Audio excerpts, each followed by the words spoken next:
Hey guys, what's going on? It's Ethan Adams with RE/MAX Properties East. We are going to give you the market update for this past January 2022. Let's see how the market actually kicked off this past month.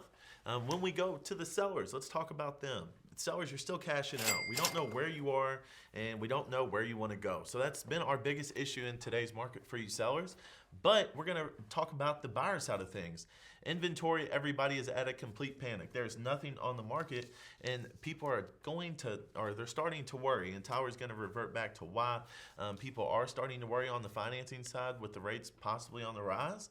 But when we talk about the absorption rate, where is inventory? And that's how a lot of real estate professionals actually look at the market in today's world.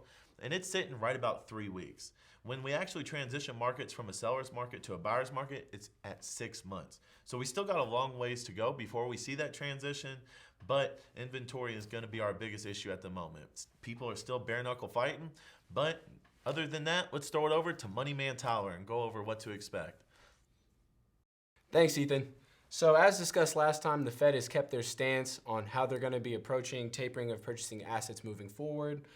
And as a result, 10-year Treasury yields have approached nearly 2%, which is the most we've seen since 2019.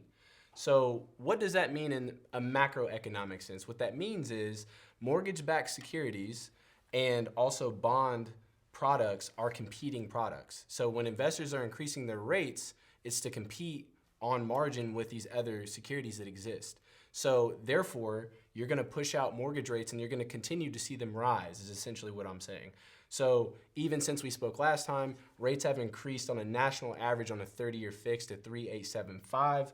And then you're going to continue to see inflation play its role here. CPI is up 7.1% year over year. But unfortunately, wages have only increased 5.7%.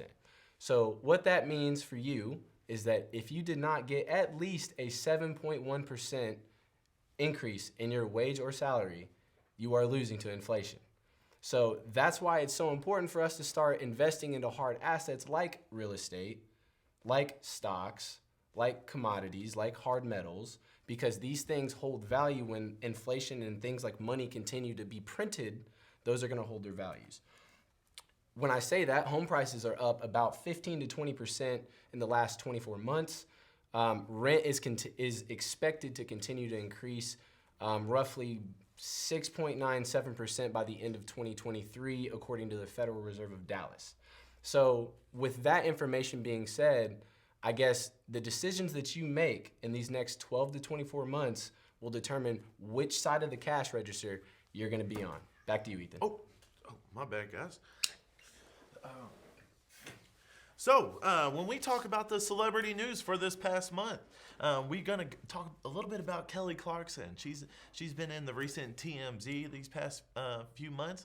She ended up divorcing her husband, Brandon Blackstock, in early 2020. Well, Brandon actually refused to leave their Montana ranch this whole past year. He was up to something good. He's actually came to an agreement with Kelly on getting 5% of their purchase price on their Montana ranch when they go to sell, valued at $18 million.